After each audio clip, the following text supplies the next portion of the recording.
Olá, pessoal, tudo bem? Meu nome é Juliana Cuspic, eu sou engenheira de alimentos e a gente está aqui continuando nosso conteúdo de boas práticas de manipulação de alimentos. Se tu tá vendo esse vídeo pelo YouTube e tem interesse nesse assunto, na descrição do nosso vídeo vai ter um link que te leva para a plataforma da Certificado Curso Online, onde tu consegue acessar nosso curso completo e fazer download do material de PDF que a gente vai utilizar para complementar nossa aula. Na aula de hoje, a gente vai falar sobre doenças transmitidas por alimentos, que é um assunto muito importante e até muito complexo, porque é o que a gente faz, né?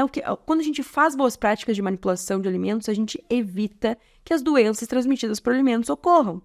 Então, eu trouxe para vocês aqui um pouco da questão teórica das doenças transmitidas por alimentos, que a gente fala, né, no popular, a intoxicação alimentar, a dor de barriga, a gastroenterite. Mas a gente precisa entender que quando a gente fala sobre doenças transmitidas por alimentos, a gente não tem somente uma intoxicação alimentar. A gente pode ter uma infecção alimentar e a gente pode ter uma tóxica infecção alimentar. Como assim, Juliana? Cada uma delas vai depender, obviamente, da consequência que a gente tem, se é diarreia com vômitos, se é outros diversos fatores, o tempo que a gente consumiu o alimento. Então, se eu consumi um alimento agora ou se eu consumi um alimento há 3 dias atrás, a gente vai entender um pouco sobre isso. E eu trouxe aqui a questão teórica para vocês. Então, eu trouxe o que é a intoxicação alimentar, quais são os micro-organismos associados, trouxe para vocês sobre a infecção e trouxe sobre a tóxica infecção. O que eu preciso que a gente compreenda? A gente vai falar agora um pouco sobre bactérias, sobre toxinas, sobre fungos, a gente vai falar um pouco específico. Mas eu quero que vocês leiam o material teórico, porque o material teórico vai ser um pouco mais maçante, vai, com certeza, mas ele vai complementar bem a formação de vocês. E eu quero que a gente use a nossa videoaula para ver casos que aconteceram de doenças transmitidas por alimentos e a gente pense como que a gente pode evitar que aconteçam e quais são os alimentos associados mais comuns a essas doenças transmitidas por alimentos, certo? Então, a gente sabe, né, que o mais comum é a gente chamar todas as doenças transmitidas por alimentos de intoxicação. Então, não é um problema isso. Mas é importante, quando a gente é da área de alimentos, que a gente compreenda de fato se é uma infecção, uma tóxica infecção, que a gente compreenda os sintomas e compreenda qual pode ter sido o potencial alimento de uma doença. Dentro de um serviço de alimentação, a gente evita que aconteça um surto alimentar, ou seja, fiz um alimento, então tem um buffet, todo mundo, né, consumiu meu almoço. No dia seguinte, eu tive 5, 6, 7, 8 casos de pessoas que consumiram o meu alimento e falaram que tiveram diarreia. Bom, isso é um alerta. O que aconteceu? Eu vou ter que olhar minhas planilhas de temperatura, eu vou ter que olhar os alimentos que foram consumidos, quais foram os sintomas das pessoas. Eu vou ter que aprofundar um pouco sobre isso para tentar identificar qual foi o meu surto alimentar. Fui numa hamburgueria e muitas pessoas passaram mal. O que pode ter sido incomum para aquelas pessoas consumirem para terem uma doença transmitida por alimentos? Quando a gente fala de DTA, a gente pensa comumente numa maionese, num frango. Mas muitas vezes pode ser uma salada. Pode ser, pode ser o arroz, pode ser o tomate do meu hambúrguer, pode ser minha batatinha. Porque eu tenho a contaminação cruzada também. Então, a gente começa a compreender que saber qual foi a doença transmitida por alimentos é muito difícil. E a gente precisa ver vários fatores para identificar de fato qual foi o alimento que deu a contaminação, certo? Então, a gente começa falando sobre bactérias e suas toxinas. Então, eu expliquei aqui para vocês a questão teórica do que são as bactérias. Falei para vocês sobre a classificação delas, gram-positivas ou gram-negativas. Isso vai ser importante para a gente identificar em microscópio. Então, isso é um pouco teórico mesmo, mas eu acho interessante de passar esse conteúdo para vocês. E a gente vai entender quais são as bactérias que produzem toxinas que são nocivas. Então, aqui eu trouxe um exemplo para vocês da Listeria monocytogenes, que é essa que fica aqui roxinha, e essa gram-negativa, que vai ficar cor-de-rosa dentro. Isso aqui são imagens de microscópio, que é a salmonela. Essas duas bactérias são muito conhecidas. Listeriose ou salmonelose são as doenças que elas vão nos transmitir. Então, aqui eu trouxe para vocês a questão teórica do Staphylococcus aureus, que é a primeira bactéria que a gente vai falar. vocês podem dar uma lida. Eu vou trazer em todos os conteúdos, eu vou trazer qual é a temperatura que vai ser a melhor temperatura de crescimento. Então, eu vou passar para vocês um pouco sobre a teoria e depois a gente vai conversar sobre isso. Então, aqui, como prevenir o Staphylococcus aureus, a Listeria monocytogenes, os alimentos que ela está mais vinculada, como prevenir a salmonela, os alimentos que ela está mais associada, como prevenir a Escherichia coli, os alimentos que ela está associada e como prevenir, o Bacillus cereus, os alimentos que estão associados e como prevenir. E por fim, eu acho que é a última, o Clostridium botulino e o Clostridium perfringens e como também quais são os alimentos associados. Tem a faixa de temperatura, que ela vai produzir toxinas, né? É uma das bactérias que produz toxina. Então é importante e a gente vai adentrar no vírus. Então, vamos conversar sobre as bactérias que eu falei. Então, pensando, eu vou olhar aqui o PDF enquanto a gente vai falando. Staphylococcus, Listeria monocytogenes, Salmonella, Escherichia coli, Bacillus e Clostridium. Dentro da parte de alimentos, o mais importante para que a gente previna, e vocês vão ver que é muito comum, são as boas práticas. É o controle de temperatura, é usar a tábua de corte certa. Então, vamos puxar aqui o exemplo, vamos falar em específico da salmonela, por exemplo. Salmonela, a gente conhece a salmonela por estar associada ao frango. Por comer um ovo mal passado, uma maionese de ovo cru, um frango mal passado e ter salmonelose. Isso é o mais comum. Mas a salmonela também pode estar em outras carnes. Também pode estar no leite produzido que não passou pelo processo de pasteurização correto. Então, não é porque uma bactéria ela é associada mais comumente a um alimento que ela não pode contaminar outros por diversos fatores. Eu posso ter um problema de salmonela no alface. Como, Juliana? Se eu tiver um espaço, uma granja e tiver uso de terra e a terra for usada para o alface, a gente pode ter na cadeia produtiva tantos problemas associados que podem fazer com que a terra contamine, com que a água contamine e leva uma contaminação de salmonela para a minha salada. E a salmonela também tem o clássico de eu vou lavar o frango, que não devemos lavar, já falei para vocês. Que, né, lavei o frango e fiz uma contaminação no meu ambiente e posso ter contaminado uma salada. Então, a salmonela ela é um ponto que a gente consegue inibir o crescimento dessa salmonela para ter uma contaminação com temperatura. E é por isso que a gente não come frango mal passado. A salmonela, ela é um caso que a gente vai levar até 3 dias para ter os sintomas da salmonelose. E ele vai vir associado de febre.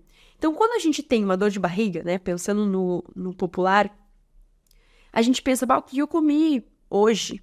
Se é de manhã, o que eu comi ontem? E a gente pensa, tal coisa. E a gente vai falar com as pessoas que comeram e tá todo mundo muito bem. Mas aí, esse é o, entre aspas, pulo do gato, né? Eu posso ter comido um frango meio mal passado, hoje, segunda-feira, e começar a ter diarreia e febre na quarta-feira. É muito comum que eu associe ao que eu consumi na própria quarta, no máximo terça de noite, mas foi um frango. Então, quando a gente for, né, quando vocês lerem o material ali, vocês vão ver que a intoxicação, a infecção, a tóxico-infecção, os sintomas eles vão ser diferentes e o tempo vai ser diferente. Se eu consumir um pão que estava com bolor, por exemplo, a gente vai falar isso mais pra frente quando a gente falar sobre fungos, em 2 horas eu já vou estar com dor de barriga. É muito rápido. As bactérias não necessariamente vão ser muito rápidas. Então, quando a gente fala das bactérias, mais importante do que entender o nome delas, que vocês vão ler no material teórico, é entender aonde que elas estão e como elas são associadas. Falei do Bacillus cereus para vocês ali, que está no material teórico. O Bacillus cereus, o nome dele já diz, cereus, cereais. Arroz, massa, produtos que tem trigo, que são cereais. Ele é muito associado ao arroz. E ele não vai ter, diferente do fungo que a gente enxerga, a bactéria a gente não vai enxergar. Não vai ter gosto, não vai ter cor. A gente não vê. Ela só tá ali, existindo de forma silenciosa, e a gente vai consumir e vai ser contaminado. Quando a gente consome, né? Quando a gente produz um arroz, pensando na nossa cozinha, a gente vai pensando no pequeno, a gente vai poder pensar num grande, lá num restaurante, produzindo 50 quilos de arroz. Produziu o arroz, não consumi todo o arroz. Ficou na panela. Ah, mas eu vou é almoço, né? Eu vou consumir esse arroz de noite, eu vou deixar ele aqui na panela, porque não é um alimento que vai azedar. Se é um alimento que vai azedar, a gente sente o odor do micro-organismo, por exemplo. Parece que a gente consegue visualizar que tem um problema ali. O arroz não vai azedar, não vai... Isso, né, do turno do almoço até a janta. Se ficar 2, 3 dias, vai, obviamente, azedar. Só que o Bacillus cereus, ele tem um fator muito importante que algumas bactérias têm, que ele esporula. O esporo de uma bactéria é uma forma que a bactéria descobriu de resistir quando ela não está numa condição favorável. O que é uma condição favorável? Quando a gente tem uma bactéria, a gente tem condições favoráveis para ela se multiplicar. Nós, seres humanos, temos condições favoráveis de vida também. A gente não consegue ficar num calor de 55 graus ou num frio extremo de menos 15 graus. A gente precisa adaptar as nossas condições. Se está muito calor, a gente vai usar um ventilador, um ar-condicionado, a gente vai beber muita água. A gente precisa melhorar as nossas condições para que a gente consiga sobreviver. E é assim com as bactérias. As bactérias, elas têm uma faixa de temperatura que é muito boa para elas. E cada uma vai ter a sua faixa de temperatura, mas a gente tem uma faixa geral que elas vão sobreviver muito bem. Então, né, vamos tentar falar o mais simples possível.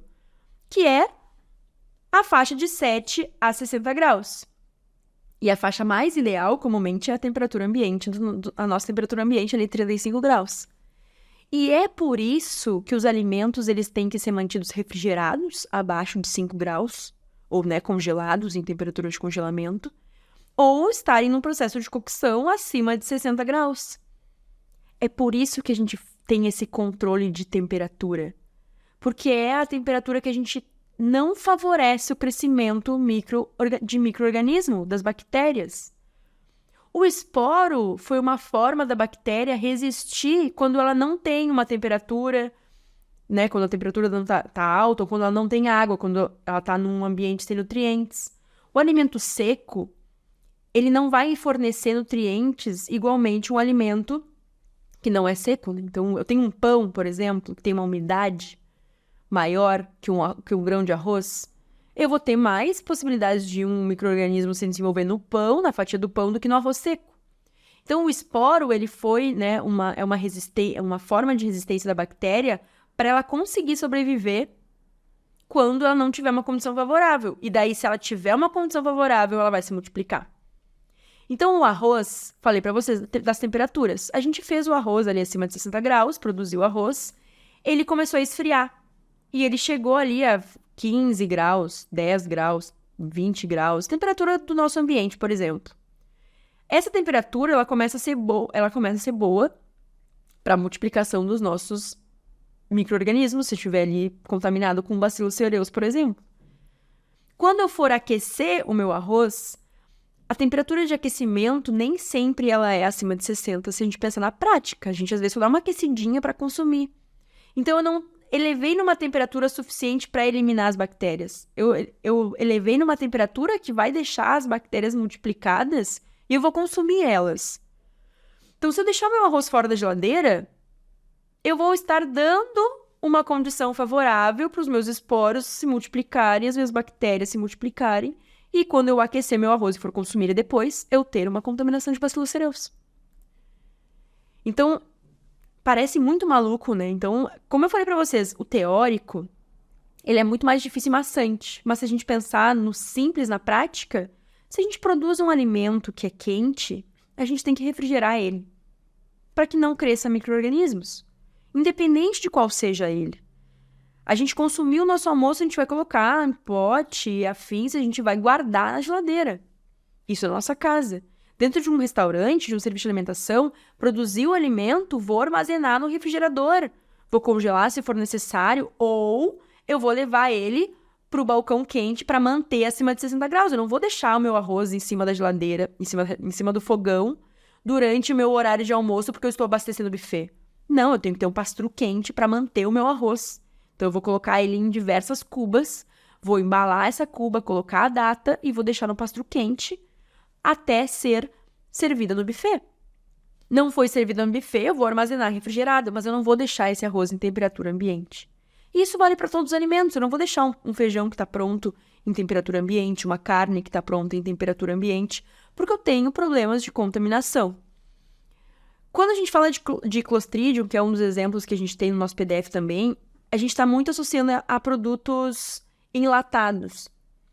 Então, muitas vezes a gente, né, falei agora para vocês um exemplo do frango por causa de salmonela, falei para vocês o exemplo do arroz, mas muitas vezes dentro de um estabelecimento a gente usa produtos enlatados. Então, por exemplo, tem o cachorro quente. O meu cachorro quente é milho, ervilha, salsicha, uma batata palha. A batata palha é seco, tem menos problema de contaminação, mas eu preciso manter armazenado direitinho. A minha salsicha eu vou estar dentro de uma água fervendo e eu vou usar milho e ervilha enlatado. Se eu for comprar a lata, eu preciso que a lata esteja íntegra. Uma forma de saber que a lata está contaminada é ela estufar. Quando a lata está estufada, ela pode estar com contaminação de Clostridium. E isso é muito importante. Então, o processo de pasteurizar, esterilizar, enfim, os produtos enlatados é para que a gente não tenha contaminação por Clostridium. Se tiver uma falha nesse processo e tiver contaminação, a lata vai estufar. Ah, mas não é lata, Juliana, é um vidro. A tampa vai estar estufada, porque o vidro não vai estufar. Então, a lata de alumínio, ela vai estar a lata inteira estufada. No caso de uma conserva de vidro, se estiver contaminada com Clostridium, vai ter a tampa estufada. Então, é muito importante que a gente observe que algumas coisas são até comuns e fáceis de observar, né? Que é essa questão da lata e de uma conserva, mas que muitas vezes a gente não enxerga, que é o caso do arroz. Então, por conta disso tudo e da temperatura que a gente deixa o nosso alimento, que a gente toma cuidados com as boas práticas, porque salmonelose, Clostridium vai ter consequências também. Então, a gente vai evitar essas doenças transmitidas por esses alimentos, que pode dar um surto alimentar, enfim, pode... Eu sempre digo que se um consumidor tiver dor de barriga, né, no popular, é o menor dos problemas. Eu vou trazer depois para vocês casos que estão na internet sobre surtos alimentares para a gente observar as consequências que podem ter. Então, outra coisa que a gente vai falar sobre as doenças transmitidas por alimentos são os vírus. Então, aqui, de novo, trouxe a questão teórica dos vírus para vocês, a prevenção, né, que é muita questão de lavar as mãos, da bancada que a gente usa tá bem higienizada, e trouxe alguns exemplos.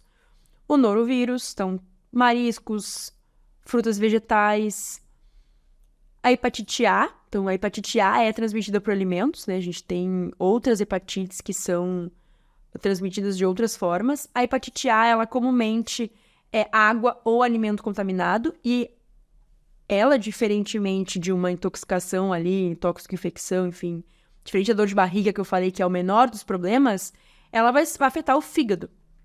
Então, ela já é muito... O vírus, ele pode ter consequências muito maiores. Então, ela é uma das 5 hepatites que a gente tem, né, virais, e ela vai ser... pode ser tanto pela ingestão de alimentos contaminados ou água contaminada. E a gente vai ter um problema no fígado, não vai ser uma dorzinha de barriga. Então, a gente pode ter contaminações de alimentos que são muito mais prejudiciais para o nosso corpo. Então, aqui, né, frutas e mariscos, alimentos preparados para consumo. Então, por que os alimentos preparados para consumo? Porque se eu usei a água que está contaminada, esse alimento ele pode ter sido preparado com uma água contaminada, vou me contaminar também. Então, higiene, né, das pessoas e afins. O próximo vai ser os parasitas, então vamos pensar sobre a questão dos vírus. Vocês percebem que tudo que tem de doença transmitida por alimentos, independente do nome, independente de temperaturas, a gente consegue resolver com boas práticas? Se a água contaminada pode contaminar o meu produto pronto e eu posso ter hepatite A, eu vou garantir que a água que eu consumo, né, que eu uso para os meus alimentos, é uma água potável. Porque água potável a gente garante que não vai ter esses contaminantes. Ah, eu preciso que... uma das formas ali é a contaminação cruzada. Vou higienizar de forma adequada os meus equipamentos, os meus utensílios. Se eu usar água contaminada para fazer essa higienização, vou ter um problema de contaminação cruzada. Então, as boas práticas, elas sempre vão ser o principal fator para eu não ter uma doença transmitida por alimentos. Os parasitas, então também expliquei a questão teórica aqui para vocês darem uma lida e trouxe alguns exemplos. Esses têm os nomes mais difíceis. Mas o mais comum é a tênia, né, que a gente conhece, que são os vermes transmitidos do consumo de carne bovina ou suína crua. Então, o animal, o porco vai estar com esse verme e a gente vai consumir ele. E ele e aqui eu trouxe para prevenir a teníase, né, que é a doença da tênia, a gente precisa não consumir a carne de porco mal passada. Então, aqui também, tratamento da água é importante, o cozimento do alimento, a lavagem das frutas, a higiene pessoal. É muito importante que a gente entenda que quando é um alimento que é muito associado, que é o caso da tênia com a carne de porco, a gente pode evitar fazendo um simples fato que é não consumir carne de porco mal passada. Igual frango com salmonela. A salmonela é muito mais comumente associada à carne de frango, não consumir a carne de frango mal passada. Porque a gente sabe que a gente vai ter um risco bem menor. Por isso que a gente não consome o ovo mal passado, porque o ovo vem do frango. Se o frango estiver contaminado com salmonela, o ovo também vai estar contaminado com salmonela. Se eu comer o ovo cru, tendo em vista que a salmonela precisa de alta temperatura, eu vou ter esse problema. E o mesmo vale para a tênia. É um verme que eu preciso, um parasita ali, né? A questão que eu preciso que ele seja, caso a gente tenha ali a contaminação no porco, a carne do porco tem que estar bem passada, porque é uma forma que eu garanto eliminar a contaminação. E daí a gente não vai se contaminar com tênia. Então, trouxe, né? Coloquei outros exemplos ali. Então, o causador da giardíase, que é o parasita frequentemente encontrado na água contaminada. Esse outro aqui, que tem um nome difícil, ele é semelhante, também é associado à água. Então, a gente tem muitas doenças transmitidas por alimentos associadas à água. Então, vocês enxergam a importância da água? A gente vai ter uma aula só sobre reservatório de água e a importância da água dentro da produção de alimentos. Mas aqui a gente já tem uma prévia sobre a importância da água, né? Então, aqui, né, os alimentos que são mais comumente associados. Então, outro ponto que eu trouxe aqui na questão teórica para vocês é a questão da estatística e o impacto na saúde pública. Eu trouxe exemplos de surtos. Então, um surto na Alemanha, um surto de listeriose em 2011 nos Estados Unidos, surto de salmonela, de norovirus. Aqui alguns casos no Brasil, em Santa Catarina, em São Paulo e no Rio de Janeiro.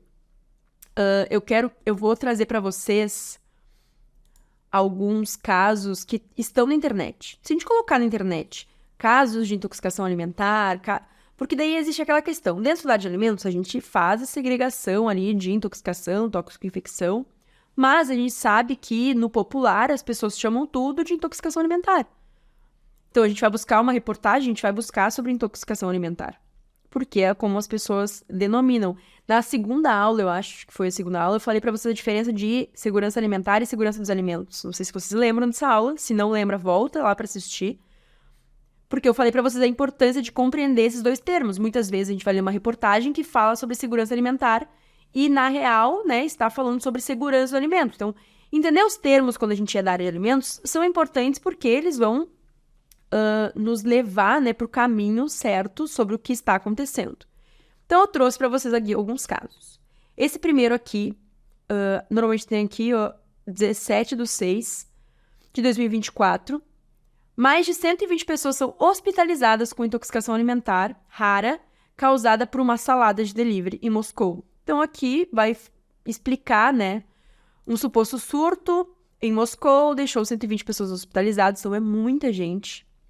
Os pacientes foram internados no hospital com suspeita de botulismo, de origem alimentar, uma doença potencialmente fatal que ataca o sistema nervoso, podendo causar insuficiência respiratória e paralisia. Então, vocês conseguem perceber que uma doença alimentar, ela não vai nos dar somente um vômito e dor de estômago e diarreia. Ela pode ser fatal, atacar o sistema nervoso. A gente pode não respirar. Isso acontece muito quando é uma alergia, né? Se uma pessoa tem alergia e consome, ela não vai respirar também. Mas aqui a gente tá falando de uma bactéria. A gente tá falando sobre botulismo. Então, as autoridades russas afirmaram que o surto E daí aqui vai descrevendo um pouco sobre. E foi numa salada. Então, investigação epidemiológica sobre casos de botulismo. É uma condição extremamente rara, normalmente causada por alimentos processados. Então, olhem a importância disso, normalmente causado por alimentos processados. Falei para vocês, a salmonela, ela é normalmente, comumente associada ao frango, mas eu posso ter um surto de salmonelose por outro alimento. E é importante que a gente entenda quais são as consequências dentro do corpo físico. Então, leiam o material, porque ali eu descrevi, né, na parte teórica, algumas consequências do corpo físico, né, no corpo físico, sobre algumas dessas bactérias, para vocês darem uma olhada. E a empresa que estava ligada ao surto disse ter identificado um incidente de risco potencial em uma salada que usava feijão enlatado. Então, né, um alimento processado. O feijão enlatado é um alimento processado. Lembra que eu falei para vocês, o Clostridium botulinum, ele é normalmente nos enlatados. O enlatado está estufado, a gente consegue identificar, mas muitas vezes ele pode não ter estufado ainda e está com contaminação.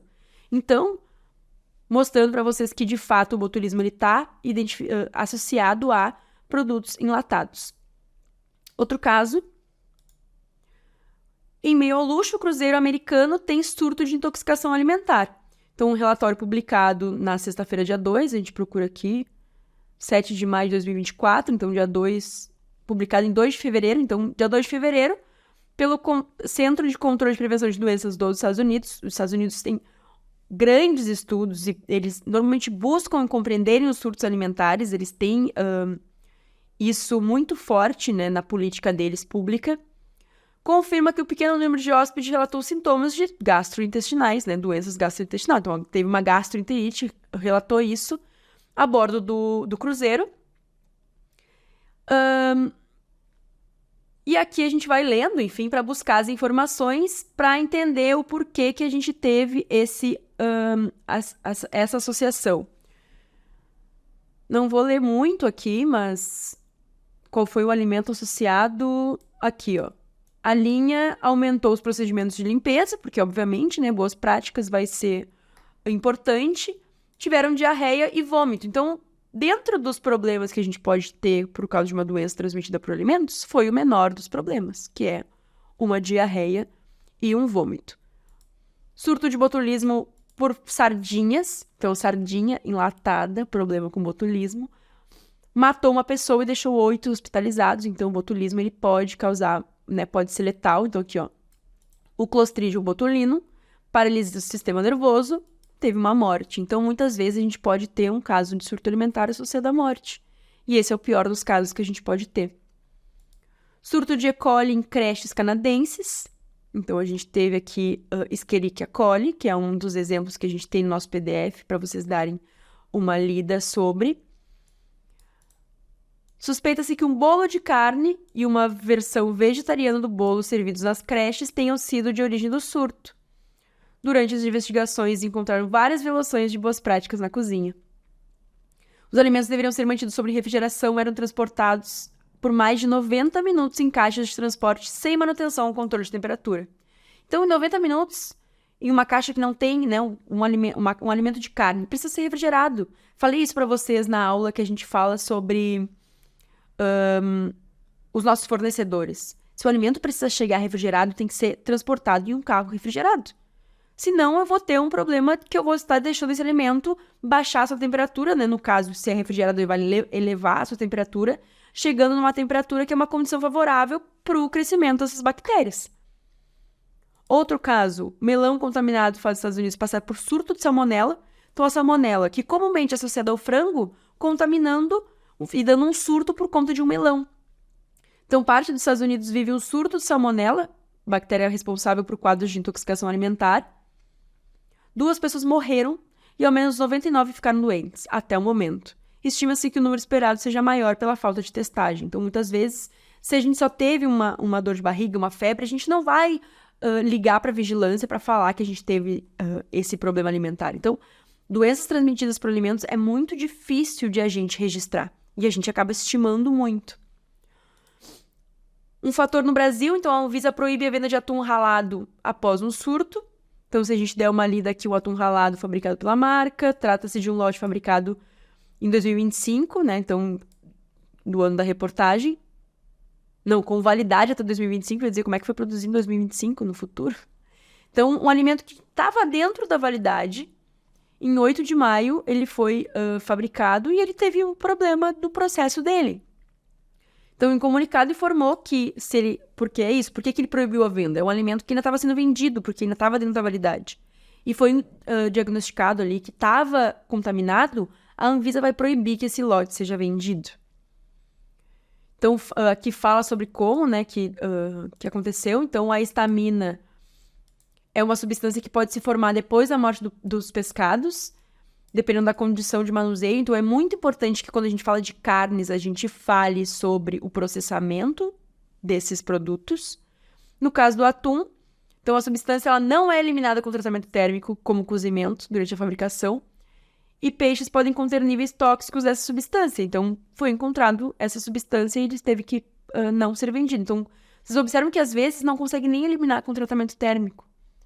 E isso é muito complicado, porque se a gente coloca um alimento né, no tratamento térmico para que a gente consiga consumir, muitas vezes a gente não consegue eliminar nem com tratamento térmico. Então, o consumo desse alimento ele pode causar dormência, formigamento e sensação de queimação na boca. Então, não é uma dor de estômago. Erupção cutânea no tronco superior, queda de pressão, dor de cabeça e coceira na pele. E pode evoluir para náuseas, vômito e diarreia.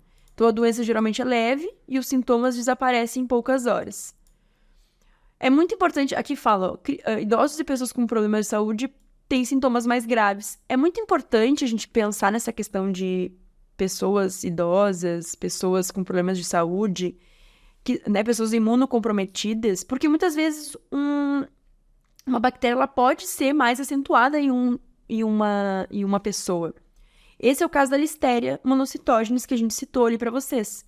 A Listeria monocytogenes, ela é associada normalmente a queijos frescos, que a gente chama. Um queijo Minas, por exemplo, que a gente consome no Brasil. Ele é associado muito a presunto, então alimentos cárneos que são processados.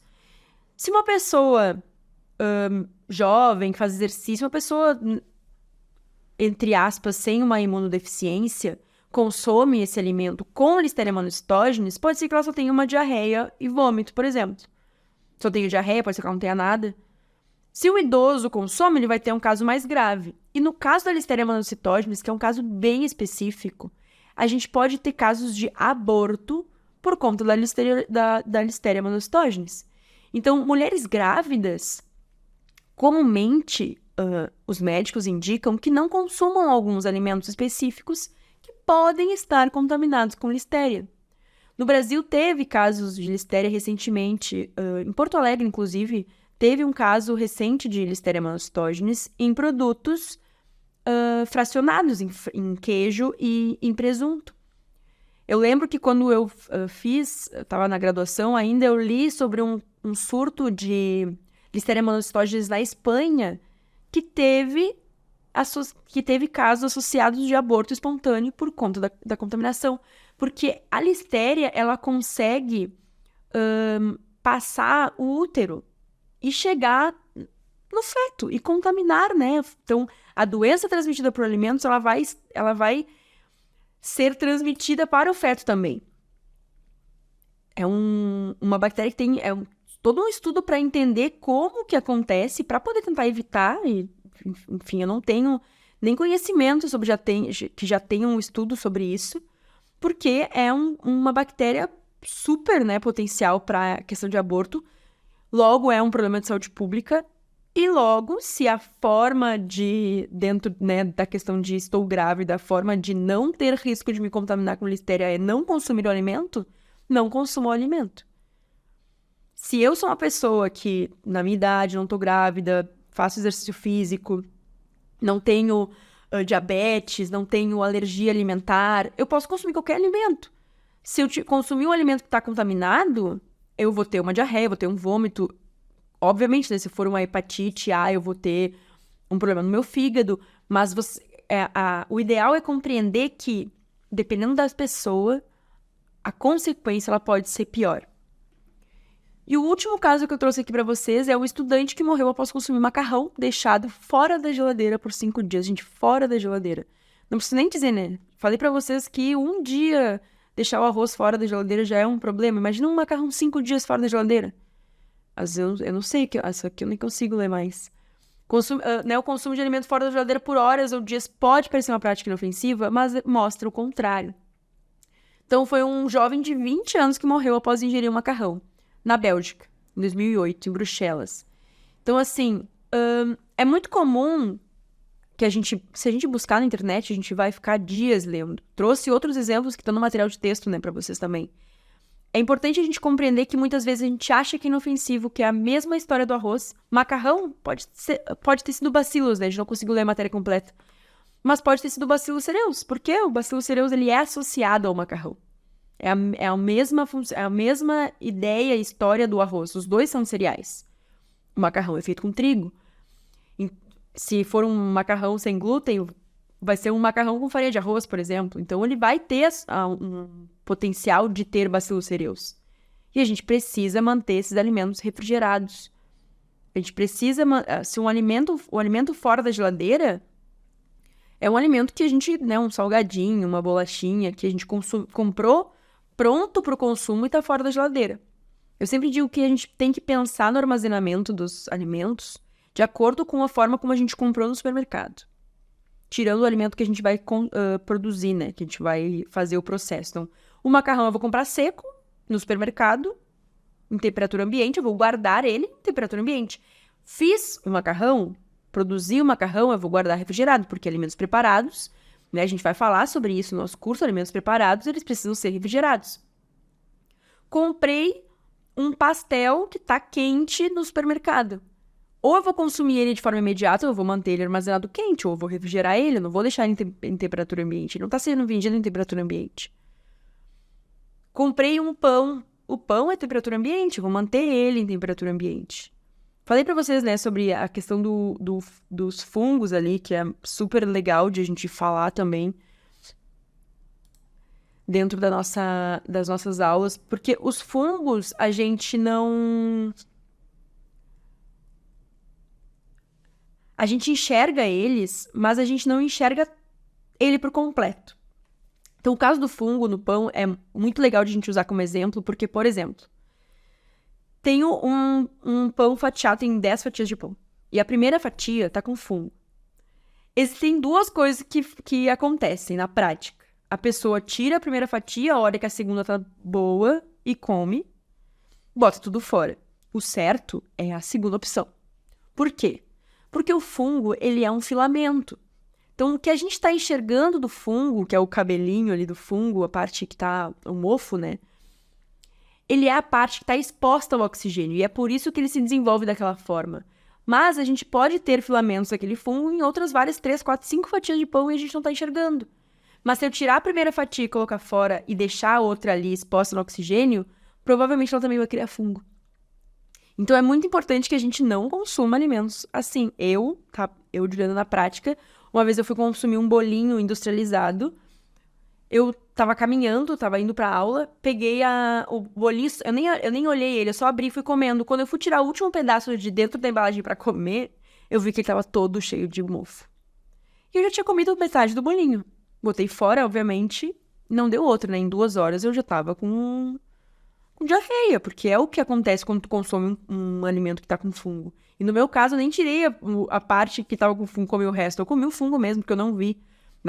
Isso é a importância de a gente olhar o que a gente come também, né? Então, aconteceu e é isso. É uma doença transmitida por alimentos que vai ser rápida. Eu sempre digo, a gente vai ali, vai botar tudo pra fora e vai estar bem. Diferente de uma hepatite A, que a gente vai ter um problema no fígado, que vai ter uma consequência a longo prazo. Ou uma salmonelose, que a gente vai ter dias de febre e diarreia e vômito. Então, as consequências vão sempre depender muito da doença transmitida por alimentos. Quero que vocês leiam o material teórico, ele está bem completo. Mas eu visualizei essa aula para tentar falar de alguns exemplos para a gente conseguir visualizar no dia a dia mesmo. Então, é importante que a gente mantenha a questão das temperaturas dos alimentos, tanto pronto quanto no armazenamento, que a gente não tenha contaminação cruzada, que a gente higienize nossas mãos. É muito comum que a gente existem bactérias que a gente carrega nas nossas mãos e a gente vai lá e leva pro alimento. Então, a gente tem que higienizar. Eu lembro que quando eu fiz microbiologia, a gente fez uma prática que era a gente buscou no microscópio, a gente passou cotonete no nariz, nas mãos e no ouvido, não me lembro, não, faz tempo já. Eu não me lembro se foram esses 3 lugares, e a gente olhou se a gente ia ter o desenvolvimento de bactérias. E existem bactérias que a gente tem no nosso corpo, e a Escherichia coli é um exemplo, que pode ser que eu esteja com ela e pode ser que eu não esteja. E isso é natural do nosso corpo. Então, se eu tenho Escherichia coli e eu for fazer uma análise do meu nariz, vai aparecer que eu tenho. E é por isso que a gente não fica coçando o nariz, que a gente não espirra durante o processo, que a gente lava as mãos pra gente poder fazer. Porque se eu tiver Escherichia coli porque ela tá bem no meu corpo, ela tá bem. Se eu consumir um alimento que tá contaminado, não vai me acontecer nada, porque eu já tenho ela no meu corpo. Mas ela é cíclica. Então, pode ser que daqui 2 semanas eu faça a mesma análise e eu não tenha ela. E se eu comer um alimento contaminado, eu vou ficar mal. Então, é um caso super específico também que é legal de a gente entender a importância de a gente higienizar as mãos, de a gente não coçar o nariz enquanto a gente produz um alimento, de a gente não tossir no alimento. Que às vezes a gente pode ser a fonte de contaminação também. E a gente tem que evitar isso. Então, a gente cozinha bem os alimentos, a gente higieniza bem os alimentos, mantém eles refrigerados. Então, são todos os aspectos importantes dentro da parte para evitar doenças transmitidas por alimentos que a gente vai utilizar, né, essas informações para que a gente tenha boas práticas, de fato, dentro do nosso estabelecimento. Na próxima aula, a gente vai falar sobre higienização dos utensílios, dos móveis, dos equipamentos, porque muitas vezes a higienização dos utensílios vai ser importante para a gente não ter uma doença transmitida por alimentos. Ao longo do nosso curso, a gente vai falar de diversas ações que vão ser fundamentais para a gente evitar a doença transmitida por alimentos, certo?